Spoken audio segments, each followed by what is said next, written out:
과학이 설명 못하는 인체 미스터리 10가지. 여러분의 몸에는 과학자들도 아직 설명하지 못하는 비밀이 숨어 있습니다. 2026년 현재 인류는 화성에 로봇을 보내고 AI가 단백질 구조를 예측하는 시대를 살고 있습니다. 그런데 우리 몸에 대해서는 아직도 모르는 게 더 많습니다. 왜 하품이 전염될까요? 왜 손가락 마디를 꺾으면 소리가 날까요? 왜 우리는 잠을 자야만 할까요? 놀랍게도 이 간단해 보이는 질문들의 과학은 아직 완벽한 답을 내놓지 못했습니다. 오늘 소개할 10가지 인체 미스터리는 수백 년간 과학자들을 괴롭혀온 난제들입니다. 특히 7번째 미스터리는 들으시면 소름이 끼칠 겁니다. 우리 몸 안에 또 다른 존재가 살고 있거든요. 이 영상 하나로 인체의 가장 놀라운 비밀들을 전부 알 수 있습니다. 구독과 좋아요 부탁드리고요. 바로 시작합니다. 첫 번째 미스터리, 하품은 왜 전염될까요? 옆 사람이 하품하면 나도 모르게 하품이 나오잖아요. 심지어 하품이라는 글자만 읽어도 하품이 나옵니다. 지금 이 영상을 보면서 하품이 나온 분도 계실 거예요. 정상입니다. 가장 유력한 가설은 거울 뉴런 이론입니다. 뇌에 있는 거울 뉴런이 다른 사람의 행동을 무의식적으로 모방한다는 거예요.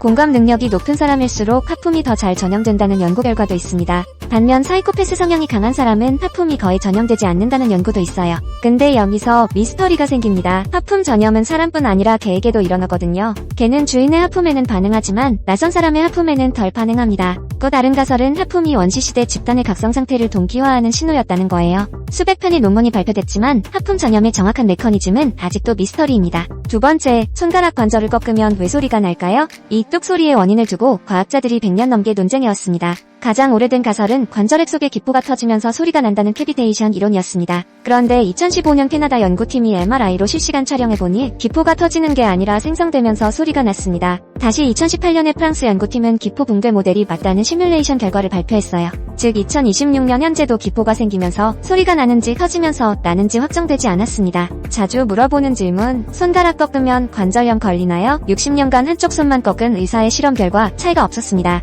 일상에서 매일 하는 이 단순한 행동조차 과학이 완전히 설명하지 못한다는 게 놀랍지 않나요? 세 번째, 인류 최대의 미스터리 중 하나입니다. 왜 잠을 자야 할까요? 잠을 자지 않으면 죽습니다. 이건 확실합니다. 실험용 쥐는 2주간 수면을 박탈하면 사망했어요. 인간의 경우 11일간 잠을 안 잔 기록이 있는데 극심한 환각과 인지장애를 경험했습니다. 그런데 왜 잠을 자야 하는지에 대한 정확한 이유는 아직 밝혀지지 않았습니다. 유력한 가설은 4가지입니다. 첫째, 뇌의 노폐물 제거. 글림프 시스템이 수면 중에 뇌를 청소합니다. 둘째, 기억 정리입니다. 낮 동안 배운 정보를 장기 기억으로 전환하는 과정이 수면 중에 일어나요. 셋째, 에너지 보존입니다. 수면 중에는 대사율이 10부터 15% 낮아져서 에너지를 절약합니다. 넷째, 면역 시스템 강화입니다. 수면 중에 면역세포가 활발히 작동합니다. 하지만 이 4가지를 합쳐도 왜 수면이 반드시 필요한지, 왜 수면 없이는 죽는지를 완전히 설명하지 못합니다. 노벨상 수상자 프랜시스 크릭은 이렇게 말했어요. 수면의 기능을 모른다는 것은 수면이 존재하지 않는 것만큼 놀라운 일이라고요. 네 번째, 왜 슬프면 눈물이 나올까요?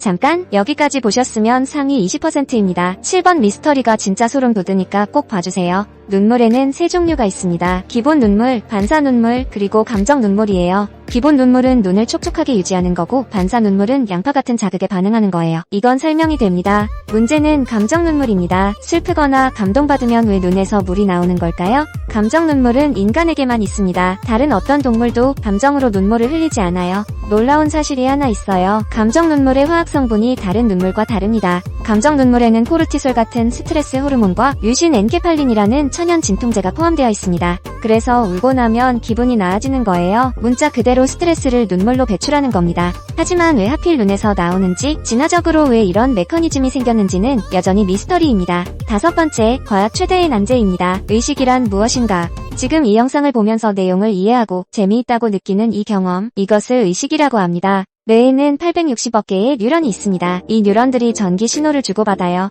그런데 전기 신호가 어떻게 나라는 존재를 만들어내는 걸까요? 물질에서 어떻게 주관적 경험이 탄생하는 걸까요? 이걸 철학에서는 어려운 문제, 하드 프로블럼이라고 부릅니다. 뇌의 어떤 부위가 어떤 기능을 하는지는 많이 밝혀졌어요. 하지만 왜 의식이 존재하는지는 전혀 모릅니다. AI가 아무리 발전해도 AI에게 의식이 있는지 없는지조차 판단할 방법이 없습니다. 일부 과학자들은 의식이 양자 역학과 관련이 있다고 주장합니다. 로저 펠로즈와 스튜어트 해머로프의 이론이 대표적이에요. 반면 다른 과학자들은 의식이 복잡한 정보 처리의 부산물일 뿐이라고 봅니다. 내가 나라는 것을 느끼는 이 경험, 우주에서 가장 가까이에 있으면서도 가장 이해하기 어려운 미스터리입니다. 6번째, 마취는 왜 작동하는 걸까요? 매일 전 세계에서 수백만 명이 수술을 위해 전신 마취를 받습니다. 마취제를 투여하면 의식이 사라지고 약효가 끝나면 의식이 돌아옵니다. 170년 넘게 이 방법을 쓰고 있어요. 그런데 놀라운 사실, 마취가 왜 작동하는지 정확한 메커니즘을 아직 모릅니다. 뇌의 어떤 부분이 어떻게 꺼지는 건지, 의식이 왜 사라지는 건지 여러 가설은 있지만 확정된 건 없어요. 제논가스, 프로포폴, 세보플루란 화학 구조가 완전히 다른 물질들이 전부 의식을 엎친다는 것도 이상합니다.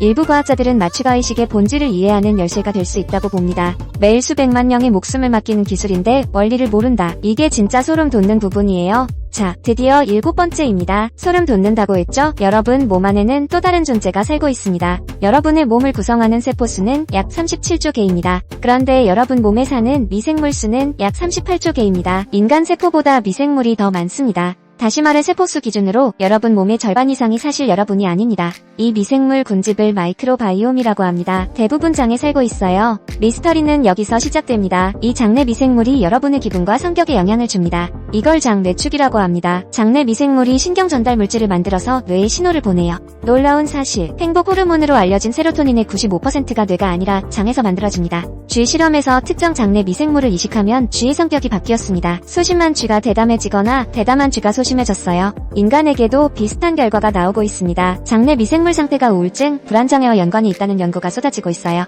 여러분이 오늘 기분이 좋은지 나쁜지가 뇌가 아니라 장에 사는 미생물에 의해 결정될 수도 있다는 겁니다. 내가 나의 감정을 완전히 통제하는 게 아닐 수 있다. 이건 철학적으로도 소름 끼치는 발견이에요. 8번째, 정크 DNA의 미스터리입니다. 인간 DNA 중에서 단백질을 만드는 데 사용되는 부분은 겨우 1.5%입니다. 나머지 98.5%는 뭘 하는 걸까요? 과거에는 쓸모없는 정크라고 불렀습니다. 하지만 최근 연구에서 이 정크 DNA가 유전자를 켜고 끄는 스위치 역할을 한다는 것이 밝혀지고 있습니다. 심지어 일부 정크 DNA는 수백만 년 전 바이러스에서 온 것입니다. 우리 DNA의 8%가 고대 바이러스 유전체예요. 98.5%의 정체가 완전히 밝혀지면 인간에 대한 이해가 완전히 뒤집어질 수 있습니다. 9번째, 플라시보 효과의 미스터리입니다. 가짜 약인 걸 알면서도 효과가 있습니다. 이게 미스터리예요. 2010년 하버드 연구에서 플라시보라고 라벨에 적힌 약을 줬는데도 과민 성대장 증후군 환자의 증상이 59% 개선되었습니다. 뇌 스캔 결과 플라시보를 복용했을 때 실제로 뇌에서 엔도르핀과 도파민이 분비되었습니다. 가짜 수술도 효과가 있습니다. 무릎 관절 수술에서 절개만 하고 봉합한 환자가 진짜 수술 받은 환자와 비슷한 개선을 보였어요. 마음이 몸을 치유할 수 있다? 과학으로 증명되고 있지만 왜 이런 일이 가능한지는 아직 미스터리입니다. 마지막 10번째, 공급의 미스터리입니다. 왜 우리는 죽어야 하는가? 세포는 분열할 때마다 텔로미어라는 DNA 끝부분이 짧아집니다. 이게 다 다르면 세포가 더 이상 분열하지 못해요. 그런데 랍스터는 텔로미어가 짧아지지 않습니다. 이론적으로 노화하지 않는 생물이에요. 해파리 중에는 늙었다가 다시 어려지는 종도 있습니다. 홍해파리는 무한 회춘이 가능해요. 그렇다면 노화와 죽음은 생물학적 필연이 아니라 프로그래밍된 것일 수 있습니다. 왜 진화는 인간에게 죽음을 프로그래밍했을까요? 종의 생존을 위해서, 자원을 다음 세대에 넘겨주기 위해서 텔로미어를 복구하는 텔로머라제 효소는 이미 발견되었습니다. 하지만 이걸 활성화하면 암세포처럼 무한 증식할 위험이 있어요. 영원히 사는 것이 가능한 시대가 올 수도 있습니다. 하지만 그때의 인간은 여전히 인간일까요? 생명의 시작과 끝, 이것이 과학이 마지막으로 풀어야 할 궁극의 미스터리입니다. 정리하겠습니다. 오늘 소개한 인체 미스터리 10가지, 하품 전염, 관절 소리, 수면의 이유, 감정 눈물, 의식의 본질, 마취 원리, 장내 미생물, 정크 DNA, 플라시보, 그리고 죽음의 이유. 이 영상을 보기 전과 후 여러분의 몸을 보는 시선이 달라졌을 겁니다. 우리 몸은 지금 이 순간에도 과학이 설명하지 못하는 일을 수행하고 있습니다. 그 자체가 기적이에요. 10가지 중에 가장 충격적이었던 미스터리를 댓글로 알려주세요. 저는 7번 장내 미생물이 가장 소름 돋았습니다. 이 영상이 도움이 되셨다면 좋아요와 구독 부탁드립니다. 다음 영상에서 뵙겠습니다. 본문의 블로그에 알고리즘, 수학과 인공지능 수업 내용이 있습니다. 이 영상이 유익하고 좋았다면 좋아요를, 이 영상과 같은 영상을 계속 보고 싶으시다면 구독과 알림 설정을 부탁드립니다. 감사합니다.